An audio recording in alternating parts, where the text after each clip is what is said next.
টেক্সাসে মাংস খেকো পরজীবী শনাক্ত হওয়ার পর যুক্তরাষ্ট্র থেকে গবাদি পশু আমদানিতে কঠোর পদক্ষেপ নিয়েছে কানাডা। টেক্সাস থেকে আসা গরু ও ঘোড়ার উপর নতুন নিষেধাজ্ঞা জারি করা হয়েছে। কেন এই সিদ্ধান্ত, কতটা ভয়ঙ্কর এই পরজীবী, জানবো ডেস্ক রিপোর্টে।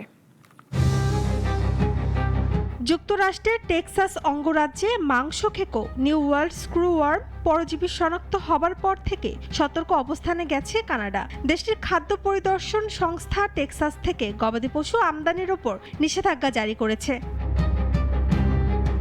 নতুন নিয়ম অনুযায়ী কানাডার সীমান্তে প্রবেশের আগে 21 দিনের মধ্যে কোনো গরু বা ঘোড়া টেক্সাসে অবস্থান করলে তার দেশে প্রবেশ করতে পারবে না। বিবিসির প্রতিবেদনে বলা হয়েছে, টেক্সাসে পরপর দুটি বাছুরের শরীরে এই বিপজ্জনক পরজীবীর উপস্থিতি পাওয়ার পর এমন সিদ্ধান্ত নেয় কানাডা। দুই দেশের মধ্যে গবাদি পশুর বড় বাণিজ্য থাকলেও জনস্বাস্থ্য ও প্রাণী সম্পদ সুরক্ষাকে অগ্রাধিকার দেওয়া হচ্ছে।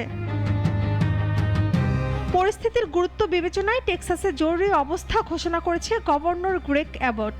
রাজ্য প্রশাসনের আশঙ্কা, গ্রীষ্মকালে এই পরজীবী আরও দ্রুত ছড়িয়ে পড়তে পারে। আক্রান্ত এলাকাগুলোতে বাড়তি জনবল, নজরদারি এবং সরকারি সহায়তা পাঠানো হচ্ছে। নিউ ওয়ার্ল্ড স্ক্রুওয়ার্ম আসলে এক ধরনের মাছি। এর স্ত্রী মাছি মানুষসহ উষ্ণ রক্তের প্রাণীর খোলা ক্ষত বা নরম চামড়ায় ডিম পাড়ে।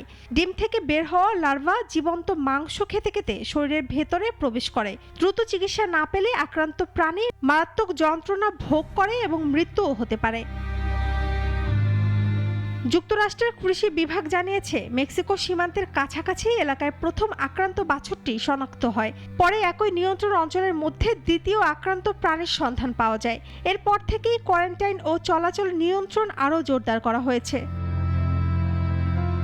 কানাডা বলছে, তাদের শীতল আবহাওয়ায় এই পরজীবী বড় আকারে বিস্তার ঘটার সম্ভাবনা কম। তবুও খামারিদের গবাদি পশুর শরীরে ক্ষত, পুঁজ বা অস্বাভাবিক সংক্রমণের লক্ষণ দেখলেই দ্রুত ব্যবস্থা নেওয়ার নির্দেশ দেওয়া হয়েছে।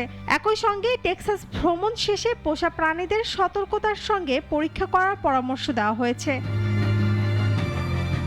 শম্পা আক্তার, নাগরিক।